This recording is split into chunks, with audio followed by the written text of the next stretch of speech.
Hey everyone, it's Jack, and recently Trixie and Katya have started to recap season 7 on their channel, which made me go back to watch the season again. Expect a video on Trixie and Katya's run on Drag Race pretty soon, because they often talk about how bad it was, when in all reality, they did pretty good. But there's a moment on the season that's persisted in conversation, and when I relived it by watching the series, I still think it's pretty absurd. That being Michelle's targeted critique of Max and her grey wigs. Max is sort of a lost relic in the whole Drag Race fandom, because she hasn't really posted or kept up with anything drag as of recent, but when you watch season 7 back, she's not only a frontrunner, but in a lot of ways it feels like she's ahead of her time with her fashion and everything. She's definitely behind the times with whatever accent she's putting on, but that's besides the point. Her drag aesthetic was extremely unique to what we'd seen up to the point on the show, and we still haven't really seen someone like her since. If they're really into you on the season and think you could be the winner, it could be your defining feature. Or with what we saw with Michelle, it's the thing that you want to single out and try to change about someone. I'm gonna challenge you to give us a look without gray hair. All right. Max, I asked you for one thing. What was it that I asked you for? You asked me not to wear any gray hair. I'm waiting, and I'm becoming impatient. A lot of the critiques that I'm going to talk about in this video center around Michelle, but just know I really do like Michelle. She's honestly probably my favorite judge still. I said recently, if she wasn't the one to say these absurd critiques, someone else will, so I wouldn't really get too upset at her. But there is a growing trend of her specifically telling a queen to change up their style, especially if a queen doesn't fit the style of what she really sees drag as. It's gotten much better over the years, something that we'll talk about with the makeover later on. It used to be all about female impersonation, but it's much more layered now. If a person has a unique trait about them, there is a high likelihood that they are going to be asked to change it at some point. Coming back to Max in her gray wigs, for most of the season starting around episode 4, they wanted her to change it up. It's not the fact that she only had like 1 or 2 wigs. There were a lot of different wigs in different styles that all looked great. It was just the fact that they were gray. It's slightly unconventional to the normal blonde, brunette, or black hair, but of course we never see the judges ask the queens to change that up. Max also just looks really good in these gray wigs, and it's just something that she's comfortable in. Regardless though, she did change it up, and then was immediately sent home. Another big attribute of the targeted aesthetic critique is the fact that sometimes when people listen, they are immediately sent home for it. Max is the main example, but queens like Milk also come to mind, being asked to do much more glamour, and then once she did her version of glamour, she was sent home. Whether or not the queens deserve to be in the bottom, that's a whole nother story, but it is just unfortunate to see someone have such a unique feature in one way or another, and instead of celebrating that because there are so many drag queens out there, they instead try to fit them into the mold of what they want to see a drag queen be. It's not the biggest deal by any means, and you can look at it in the positive way, like they're trying to set them up for success, give them a storyline where they meet the critique, but often we don't see that, or the critique is really poorly timed, which brings me to my next example. The other main example, aside from Max when it comes to Michelle's targeted critique, is Dusty Ray Bottoms in season 10, episode 1. There is a small moment in the workroom where Dusty debates wanting to do her signature look for her first runway. She puts dots on her face. It's not the most crazy thing in the world. It doesn't change her face very much. It's just something she likes to do. But someone on the team took it and ran with it, and Michelle immediately gave her the critique episode 1 that she's confused why there's dots on her face and she shouldn't do that anymore. That's my signature makeup. That's what I do. You just wanted to do your first look as your signature. Absolutely. Okay, looking forward to a dot-free face, Dusty. There hadn't been a pattern up to this point of her doing it. She did do it for her entrance look, but this is still episode 1, so I just don't think the critique is really valid because she's only done it twice, and even the second time she was debating even doing it. And it makes sense for her to do it this episode because it's her introduction to the show and she wants to put herself out there in the way that she wants to. Season 10 annoys me in a lot of different ways, especially with a lot of the critiques around season 10 and 11. I think it's at its worst for sure. This comment to Dusty just set her off on the wrong foot when she didn't do anything wrong. And even if she wasn't performing the best in the competition after this, it doesn't change the fact that the vibe was they weren't even really giving her a chance at all. There's a lot more of these targeted critiques. I can think of Ariete or Charity Case in the UK, that was a big one, but they all come from the similar place of this is a queen who's doing something slightly different with their appearance. Let's see how they would look when taking that away and putting them into a mold. I just wanted to pop in here and talk about some of the clothes that I've been wearing. Often when I go out clothes shopping, I feel super overwhelmed by the amount of stores that I have to go into to find the pieces that I I want. Fortunately, today's video sponsor Quince brings all of the best pieces together into one destination, and they do it at a premium quality with affordable prices. They have everything from soft bamboo bedding to 14 karat gold jewelry, leather bags, or what drew me to the partnership, European apparel, especially linens. I wanted to up my style bit with inspiration from across the pond, you know, very Saint-Tropez, and I chose some clothes on Quince that fit perfectly. I took these clothes out on a couple day trips to San Francisco and felt both stylish and extremely comfortable. The linen pants especially were super soft and flowy, which is perfect for me because I run extremely hot. Currently recording this, I'm wearing those linen pants again along with a European linen chore jacket in martini olive and a crewneck tee that's organic cotton and navy blue. Quince is the ultimate place to find high quality pieces at 50% less than other brands. They work directly with top tier manufacturers to cut out the middleman and crazy markups. Plus, they only work with factories that use safe, ethical, and responsible manufacturing practices, with premium fabrics and finishes. It's an incredible brand, and I've been loving these clothes that I've been wearing, and I have a code to hook you up. You can upgrade your wardrobe, home, and more with high-end essentials from Quince. Go to the link in the description and get free shipping and 365-day returns. Thanks so much to Quince, and now let's get back to the video. Another critique that I think sends a lot of people into fight or flight mode is the it's too crafty or it's too costumey critique. We most recently saw this with Aja, who kind of fired back in a really fun way. This is borderline costumey for me. I say drag is a costume. I love it.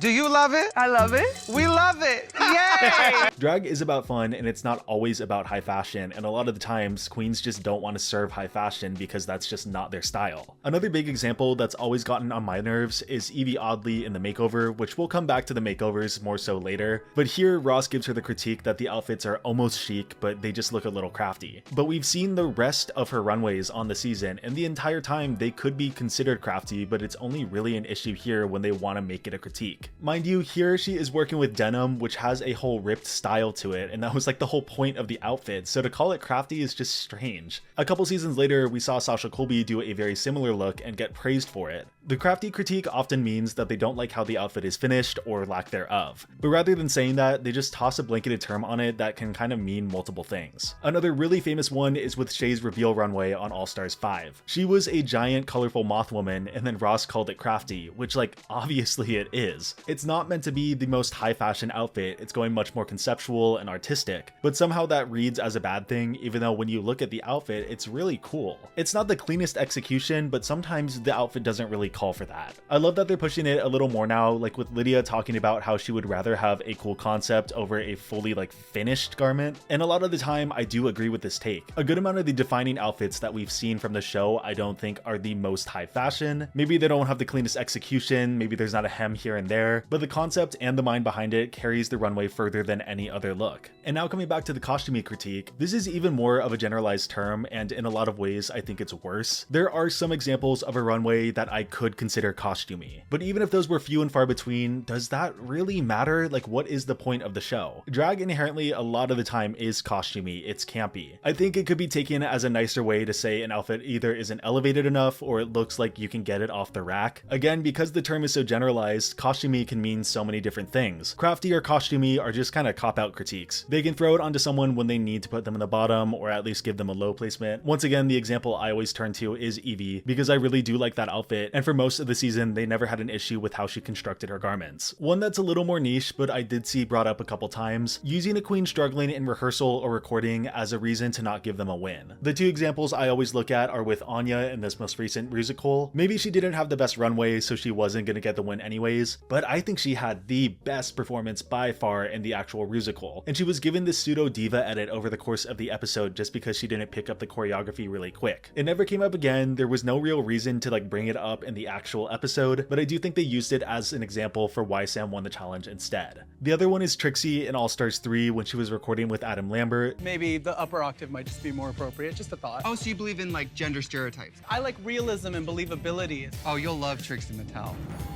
And also recording this, I thought of Bob in season 8 when he was recording with Lucian, talking about how much he hates Lorde. Someone like Lorde. I hate her.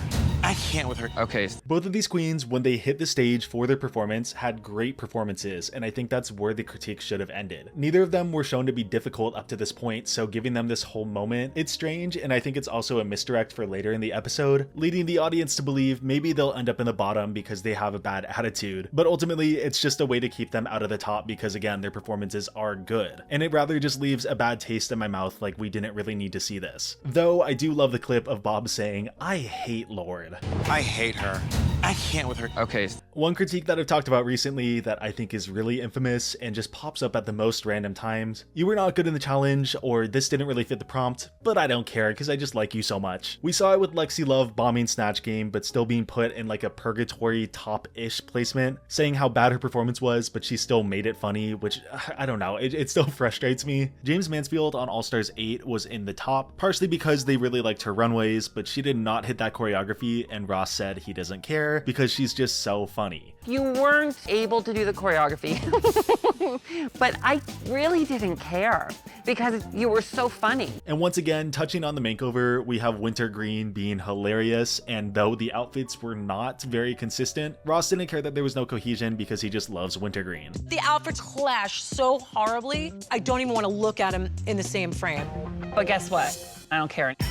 Because you were so fun to watch. Drag Race in so many ways is all about personality, and you can get out of challenges just by making Rue laugh. I think that's a critique that people often have of the show, that there is some moments where queens should be in the bottom, but because of their personality, they get saved. A huge example is Alyssa Edwards, which could be her own segment if I really wanted to. Critiques will never fully be consistent, but I think they could still do a better job at that. And that should start with just in the episode. On All Stars 8, Darian Lake was put into the bottom because she was behind in the choreography, while James was also behind, but she was put in the top because she's so funny. So many critiques are said in an episode, with each queen getting about a 30 minutes of content between the judges, so there are going to be things said that may apply to someone and not apply to someone else. But I think it's the job of the editors to show consistency at least over the episode, and when some queens are given exceptions while other queens are put in the bottom, it just comes across really frustrating or absurd. There's also one-off examples of critiques that I can talk about. A lot of the earlier seasons are full of critiques that wouldn't fly nowadays, once again falling more towards female impersonation as opposed to what drag is as an art form now. There's the infamous episode 1 of All Stars 2 where both Michelle and Raven go so hard in on Adore for no real reason. They wanted to make it seem like All Stars was going to be way more intense and the queens had to take it super serious, and instead it just came off as really harsh, and it kind of shocked Adore to the point where she quit the competition. Robert Burns over on my Patreon suggested that one, and he and Jess on my Patreon also made comments talking about All Stars 10 critiques, which are definitely the freshest in our minds, so I'll bring some of those up. The big one being Lydia looked too nervous in the rapping roast, even though I don't think the average viewer saw her as nervous at all. Tina also had too many words in her rap, but that's a comment that Michelle has made before too to Cornbread, which makes me think she's just not the best at deciphering lyrics in general. Tina is also the queen of BS musical critiques, the one from All Stars 10 being, "You hit everything you were supposed to hit, but for some reason I kept losing you. More people stood out to me, but still fantastic work."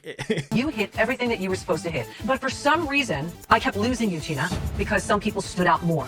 But it was fantastic work that you do. The flip-flop between either she's doing the best job ever or she's completely lost, I couldn't even process what I was listening to. And there's also the critique that she got in season 13, where she basically ran the entire show, did a great job, but because she didn't lip sync the last 3 seconds, they put her almost in the bottom. Like I said earlier, seasons 10 and 11 had some of the worst critiques from the show, and I would also throw season 13 into that mix too. But there's also a one-off example from season 11, Sugar Cane's magic performance, where they said none of her jokes landed, even though they cut to the judges and audience multiple times laughing at Sugar's jokes. Brooklyn, Nina, and Sugar Cane had the better magical performance over the other group, Sugar maybe not being the funniest out of the 3, but still having a better performance overall, and yet they somehow still found a way to throw her in the bottom. It was mind-boggling. You guys did a better job than the other team, but the risk is being overshadowed. I can go on and on about all of the different examples. I can go into Canada's Drag Race if I really wanted to, because we all know season 1 was a mess. But let's just end this video off with the makeover segment, which most fans know now is the challenge where they could basically make anything up that they want to put a queen in the bottom. For this video, I went back and watched each of the makeovers and the critiques to see any inconsistencies, maybe figure out what they were really looking for all along, and it's quite shocking to see how the makeover evolved over the years. Seasons 1 and 2 had the most comments talking about about how they wanted to transform a man into a woman. But a critique that was given in season 1 was that there was too much makeup being worn, which I think is really crazy. It's clear that they weren't really looking for drag, they wanted just specific female transformation. So right off the bat, there was already confusion in what the prompt really was. You can't really go in there and tell someone like Chanel to do less drag, because that is her aesthetic and she was able to imprint her aesthetic so easily on her makeover partner. Season 2 is also where we saw the start of the makeover performance that we saw in most makeovers up until season 12. The performances honestly had a lot of impact on the makeovers, even though I don't really think they should have. It's like the performances they did before the ball. It really feels more so like filler than an actual thing that matters for the competition. Moving on to season 3, there was definitely more celebration of actual drag style instead of just female impersonation, and we get the first major example of a lack of consistency between the makeover guests. Carmen's makeover partner is a quite broad man who has a lot of muscle. When she brought in her makeover outfit, I don't think that's what she really calculated, so when she put it on her makeover partner, it's obviously going to look different than intended. She has a really great response to this regardless, but it's early signs that there may not be a consistency between partners, and that's a critique that the queens will get even though it's ultimately not really up to them. I don't care what kind of body you have, you can do naked. If I was, 100 pounds overweight, I would still do my pasties and get naked because that's how much confidence I have inside and I want to bring that out. Season 4 has one of the strangest makeovers with the pregnant one. This was the first season where the famous family resemblance comment was made, and if we're going based off of that, Latrice definitely didn't really have that in her makeover, so I understand why she was in the bottom. Kenya, however, was put into the bottom because her makeover partner looked very sullen for having her baby. Even if that is the case, her runways were fine compared to Sharon's, who truly got away with one of the worst looking makeovers ever. And it's nothing to do with the makeover partner or the build that they have, it's everything to do with the fact that it's two black dresses that are barely cohesive and it's all tied together by some black gloves, a contact, and an eye patch. The makeup job on her partner is really rough, and she has the excuse that her face repels beauty. Robin Manchin's face repels beauty, and I love that. And they just laugh at it, as if it wasn't a bad job that she did. Kenya's wasn't the best either, but it looks more consistent than Sharon's. Which brings us to our first inconsistency, where Coco was put into the bottom because her makeover partner's makeup was not great, even though I do think her runway overall was better than Alaska's, who had some of the most insane padding that I have ever seen. There's almost more emphasis in the flag performance than in the makeover on season 5. The queens who landed into the bottom had a much harder time in their performance. Even if looking at someone like Coco, I don't mind her makeover. It once again feels like a time or content filler because they can't really talk about just one runway enough. In season 6, we once again get someone who lands in the bottom because the makeover they did on their partner was rough. And it's an episode that is taken off streaming partially because of a legal battle. I don't know how much I can show of it, honestly. Tried to press charges against Drag Race to get the episode taken down, so that's why you can't see it on some websites, but on others it's still up. Jocelyn's makeover partner also looked rough because they took away all of the darker colors of makeup after Trinity K. Bonet was eliminated. All of that was a mess, and we get another inconsistency with makeover partners with Courtney. Courtney was critiqued because she looked like the bride, while her partner looked like the mother of the bride because her partner was older. The comments fell in line with the edit that Courtney was getting on season 6 that was pseudo-villain. They were basically saying that Courtney was showing her partner up because she looked younger, because she was younger, all to basically backhandedly say that she was trying to sabotage her partner. I really felt that you're the bride and reenact is your mother in a way. You'd show me up at my wedding like that? Bitch, you're going home.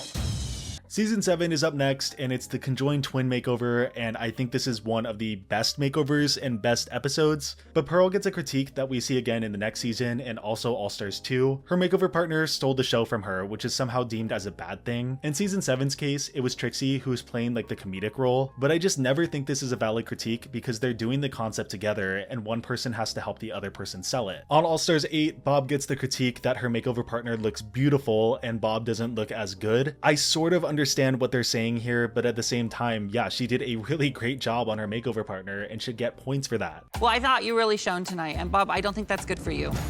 I guess I thought that was a challenge. I was really wanting to make sure that Elena felt like a beautiful goddess, you know what I mean? But you're the one competing. But then we see the critique pop up again in All Stars 2, where it's almost framed as a good thing with Katya's mom. She was hilarious and definitely stole the show, and they loved it. Once again, just no consistency. I will say, sidebar, your mother completely stole the show. Yes!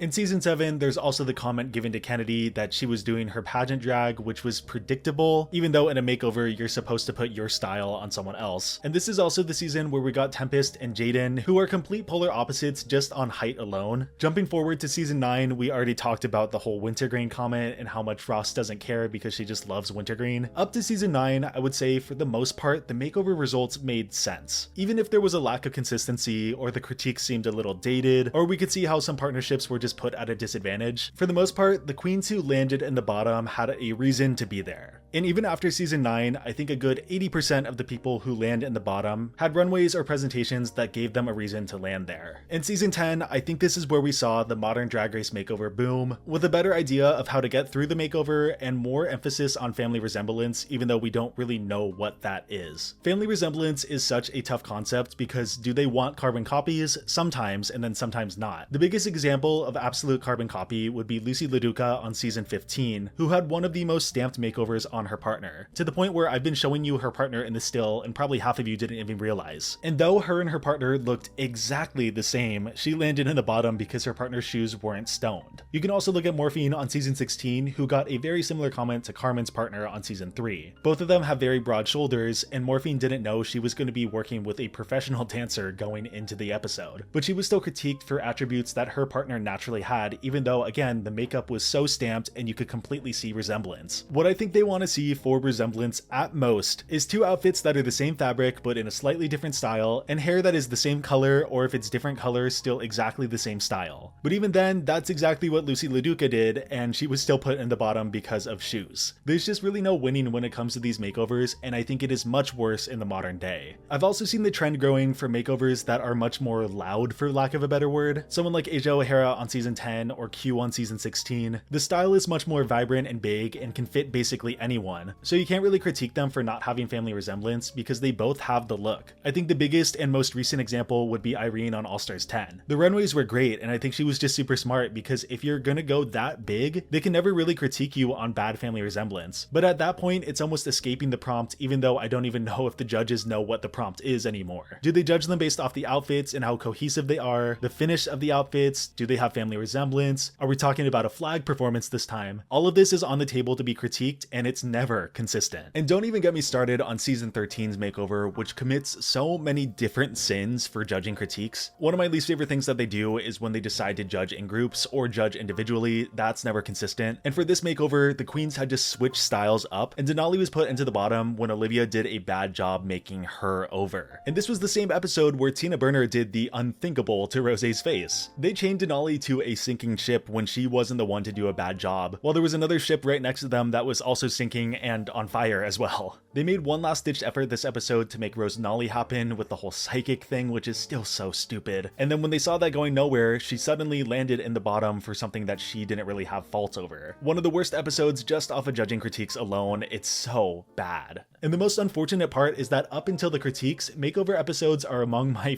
favorite. They're always so heartwarming and fun just seeing someone get transformed into drag, and the ones with family members can consistently make me cry, and I just appreciate them. But then you get to the critiques, and unless it's a double save, the episode just kind of feels annoying. And I guess that's the best way to put an absurd critique in general. Superfans know how Drag Race works super well, and a lot of the time they know when they're trying to be pandered to. If a critique is not really lining up with what we're seeing on the screen, it feels like they're trying to rewrite history or force something onto us that I know we don't really want. But these are just a couple examples of hundreds of critiques that they've given where they have been right on the money. Like I said earlier, they're critiquing for hours each day, so they're not going to be on the pulse every single time. So some are going to slip through the cracks, and that's where people get the most frustrated. Thank you so much for watching. Thanks again to Quince for sponsoring the video. Thank you so much to my tier 2 patrons.